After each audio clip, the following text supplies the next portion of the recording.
En cuarto término, cómo se piden las tareas, cómo se ordena el trabajo, cómo asigno las tareas, cómo hago hacer. ¿Cómo hago hacer? Y esto no tiene que ver solamente con una técnica, tiene que ver con, y esta sería la sexta proposición en términos de pregunta, un jefe tiene que conocer, tiene que poder hacer, tiene que saber hacer el trabajo de su colaborador. Esa pregunta es una pregunta casi mortal, porque muchas veces cuando uno va en búsqueda de la capacidad de hacer del jefe, esto es, que el jefe sepa hacer o esté en condiciones de realizar la tarea de su colaborador, uno se encuentra con la idea a veces tan vaga de la delegación y encuentra allí toda una prescripción o todo un ritual de yo soy un jefe que delego. Y uno encuentra que muchas veces las acciones de delegación son simplemente tomar la pelota que me tiraron y pasarla sin aplicarle ningún agregado de valor. Cuando se hace eso, cuando uno simplemente traslada tareas al otro, eso no es delegación. Eso, en última instancia, es enajenación de las propias responsabilidades de dirección, porque hoy en día lo que uno anda por allí midiendo todo el tiempo, en algunos casos casi con obsesividad, es cuál es el valor que uno agrega al trabajo del otro. Cuándo uno crea valor y cuándo uno no crea valor. Y cuando uno no crea valor, la verdad, no tiene razón de ser que ocupe un lugar en ningún lugar. Y eso es fuerte. Y es muy notorio, muy notable y muy evidente cuando las estructuras son pequeñas. Cuando las estructuras son grandes es más difícil de asir, es más difícil de comprender, es más difícil de fotografiar y más complejo de documentar. En una gran empresa, la no creación de valor muchas veces se puede colar fácilmente por el sistema burocrático. Muchas veces en grandes empresas hay gente muy bien paga que trabaja pésimo. Y contrariamente, uno encuentra muchas veces en las pymes gente muy mal paga que trabaja bajo estándares de calidad excelentes. Y uno se pregunta, ¿pero cómo? ¿No era aquello del sueldo, era el salario? ¿Alguna vez no nos dijeron que la función del salario, del sueldo, era atraer, retener y motivar al personal? Sí, pero no solamente se motiva al personal con sueldo, con premios tangibles dinerarios. Con lo cual no estoy diciendo que no nos aumenten el sueldo, ¿eh? Lo que estoy diciendo es, hay algo que es específicamente humano y que es provocador de motivación y que es provocador de compromiso laboral que va más allá de la paga. Y que en el caso de, y esta sería la séptima proposición que les hago, en el caso de la pyme, la provocación, la generación de conducta motivada para trabajar cae exclusivamente en la responsabilidad de quien dirige, a tal punto que las personas personalizan a la empresa, personalizan las tareas y personalizan el trabajo. No dicen voy a la gerencia de, voy a verlo a Juan, a Carlos, a Pedro o a María, que es un indicador fuerte de cuánto el cuerpo está puesto en la propia tarea. La evaluación de la eficacia, todo el tiempo se le practica feedback al otro. Todo el tiempo se le dice cómo van las cosas, se le dice cómo van trabajando, se le dice cómo está el desarrollo de su tarea según las expectativas. La revisión de los méritos, una vez al año, mínimo, hay que sentarse, se tiene que sentar el directivo, no siempre se lo hace, y se hace una revisión de qué pasó en este tiempo más largo. ¿Por qué un año y no 2 meses? Porque en general, desde el punto de vista humano, hay un ciclo de vida que tiene que ver con la unidad año. En general, desde el punto de vista humano, no contable, financiero ni económico, la unidad de tiempo anual es una unidad de tiempo apropiada para poder hacer la evaluación de lo que pasó desde el punto de vista laboral. El entrenamiento en el role, o lo que se llama coaching o capacitación, quien prepara, quien entrena, quien enseña a trabajar es el jefe. El jefe entrena en el rol. Uno puede llevar el título, el curso, la capacitación que adquirió en algún ámbito de naturaleza académica, pero quien entrena en el rol es el jefe.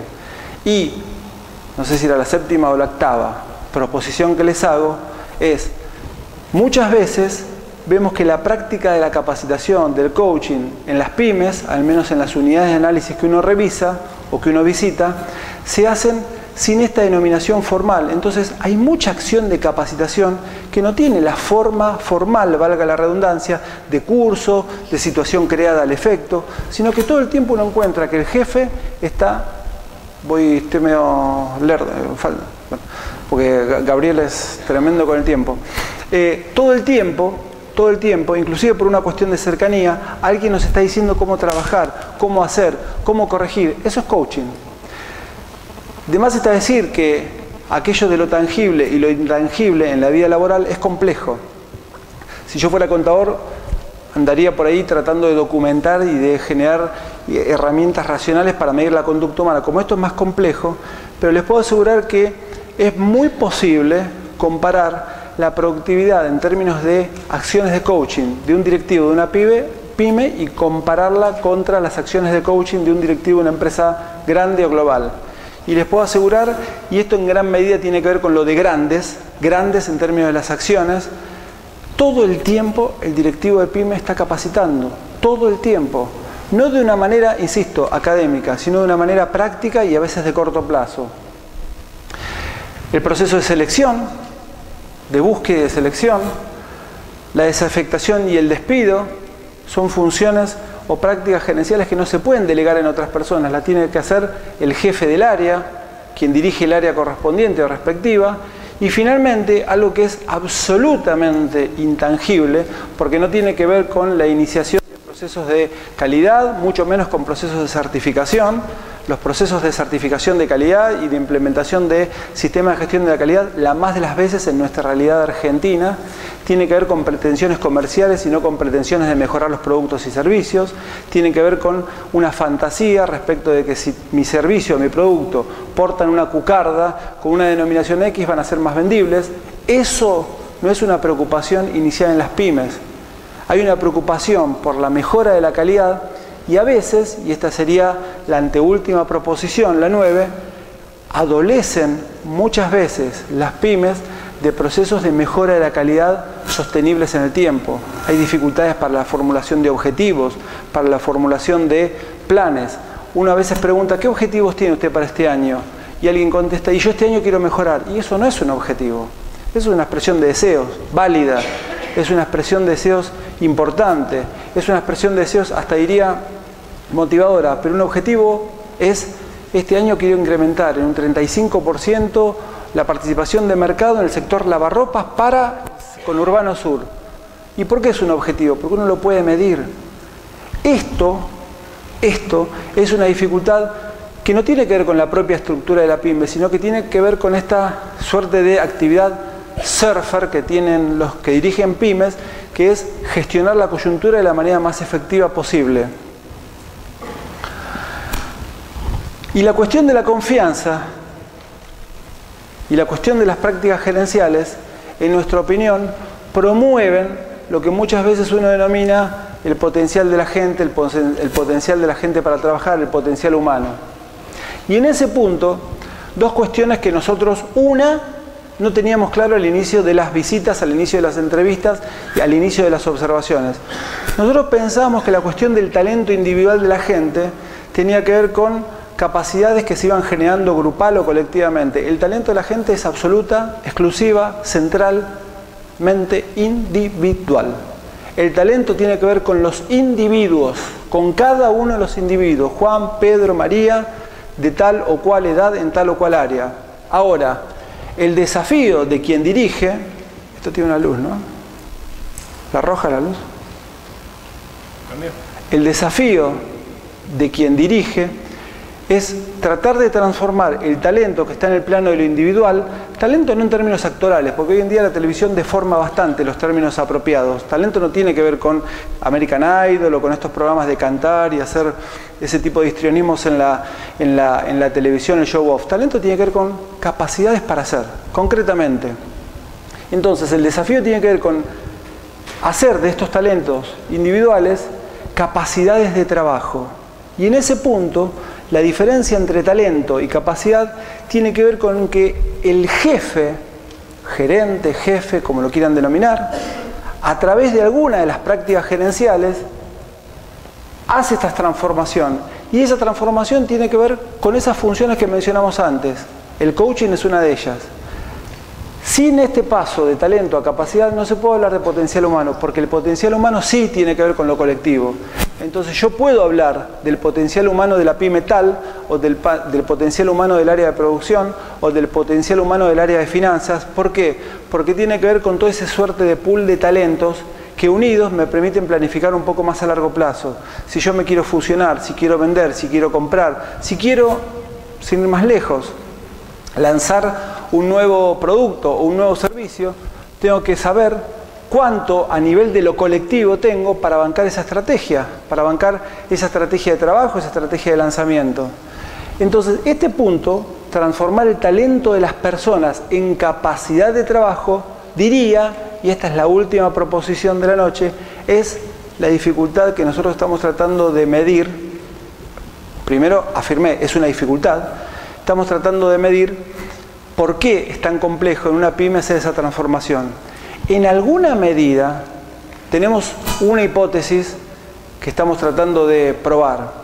Nosotros creemos, sospechamos, suponemos, nada más, por eso ni siquiera es hipótesis, está un poquito más abajo de la hipótesis, sospechamos que muchas veces las pymes, y esto lo sospechamos a partir de lo que escuchamos, a partir de las entrevistas, a partir de lo que nos dicen, sospechamos que las pymes recurren a veces de manera casi adictiva a herramientas de planeamiento, y los directivos recurren a herramientas de dirección que son propias de empresas grandes. Y pierden de vista, no en un sentido barrial o localista exacerbado, pero pierden de vista su propia realidad.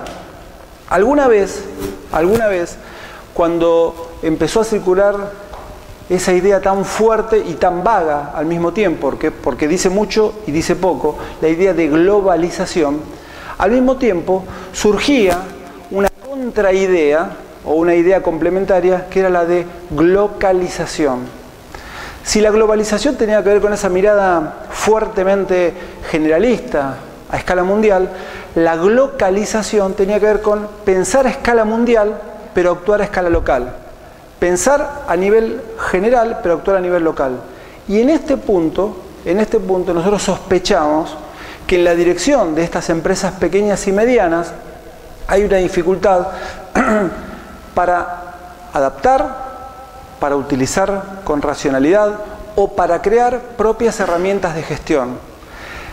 ¿En qué áreas, y esta es una segunda sospecha que tenemos, en qué áreas se observa más esto? En las áreas de comercialización.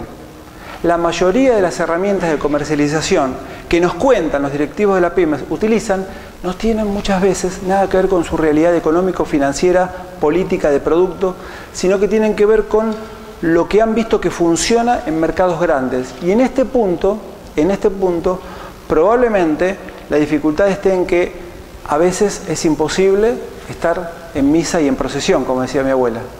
La coyuntura, no cualquier coyuntura, la de Suiza, la de Noruega, la de Chile, la coyuntura argentina y la coyuntura del conurbano, porque estamos trabajando con pymes del conurbano, no de cualquier lugar, ni siquiera el Gran Rosario, la coyuntura a veces absorbe casi el 100% del tiempo de dirección. Si uno le hiciera una tomografía computada, si uno le hiciera una resonancia magnética, si uno se metiera profundamente adentro de la estructura celular, por usar términos de la biología, de lo que es, lo que verdaderamente ocurre cuando alguien dirige, uno podría graficarlo de esta manera. Uno encuentra un jefe del jefe y un subordinado, y en esos tres niveles, no porque haya tres personas, pero en esa estructura directiva se resuelve todo el escenario gerencial, todo el escenario de dirección. Entonces, básicamente, lo que nos permite analizar este modelo, que es el modelo teórico que nosotros utilizamos para hacer los trabajos de observación y entrevistas, es que lo central es que las responsabilidades van de arriba hacia abajo, no de abajo hacia arriba, y lo segundo es que cada uno de los niveles tiene que tener cierta autoridad, que es la condición sine qua non para poder dirigir. Si a mí me ascienden, si a mí me ofrecen una posibilidad de dirigir un área y no tengo posibilidades de decidir sobre, repito, la selección, la evaluación o la desafectación de mis colaboradores, puedo tener control pero no tengo poder. Y lo interesante es que control y poder generan distintas consecuencias. Cuando uno observa que quienes dirigen ponen un énfasis fuerte, tremendo, en el control, algo así como una actividad policíaca respecto de qué hace o qué deja de hacer el otro, y un ejemplo interesantísimo es qué política tienen las empresas respecto del uso de la Internet. ¿Qué hago con la Internet? ¿Se las corto o se las dejo? Quiero cortárselas porque se la pasan todo el tiempo los empleados chateando o etcétera, etcétera.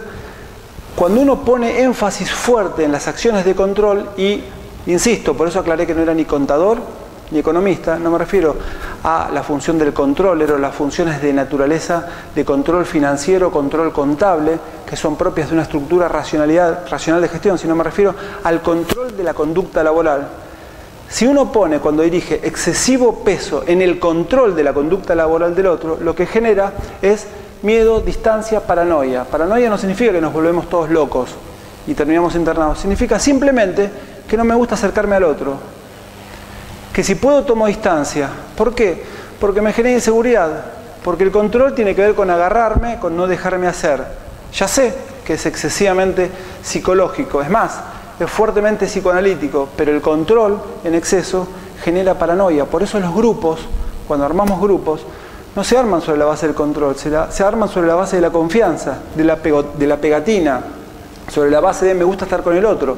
Simplemente, como hacen los chicos, me gusta estar con el otro. En cambio, cuando lo que reina, o lo que prevalece, para no ser exagerado, es el valor de la confianza, y si el valor de la confianza es mutuo y recíproco, va y viene todo el tiempo, entonces sí, quien dirige se llena de poder. Y la diferencia entre control y poder en la actividad cotidiana de dirigir a un grupo de personas tiene que ver con que quien controla, gobierna. Quien tiene poder, también gobierna. Pero quien controla, para seguir teniendo poder, tiene que cada vez controlar más. Por eso la burocracia, que es una suerte de palabra connotada negativamente, la burocracia es en alguna suerte la deformación más excelsa, más perfecta, más brillante, más inteligente que tienen los sistemas que ponen excesivo énfasis en el control. Entonces, cuando uno siente, porque no es una cuestión que se piensa, es una cuestión que se siente, cuando uno siente en la actividad de dirigir que necesita controlar y que si se pierde de vista cosas, se siente, es un buen momento para parar y decir, a ver, ¿qué es lo que quiero? ¿Quiero controlar o quiero que el trabajo se haga? Yo quiero que el trabajo se haga y además como jefe tengo esa responsabilidad, hacer, dijimos, hacer trabajar a otros. Entonces, ¿cuál es el medio más adecuado? ¿El control, que requiere cada vez más control, o el poder? Una proposición más, nada más les voy a plantear. Nosotros creemos que hay que trabajar sobre la variable del poder. Y para crear poder en la actividad de dirección, quien dirige tiene que generar certezas, certidumbre, confianza. Eso nos llena de poder. Lógicamente, poder por el poder mismo, no. Poder para llevar adelante tareas. Poder para generar productos. Poder para orientar. Poder para coachear, asignar tareas, etcétera, etcétera.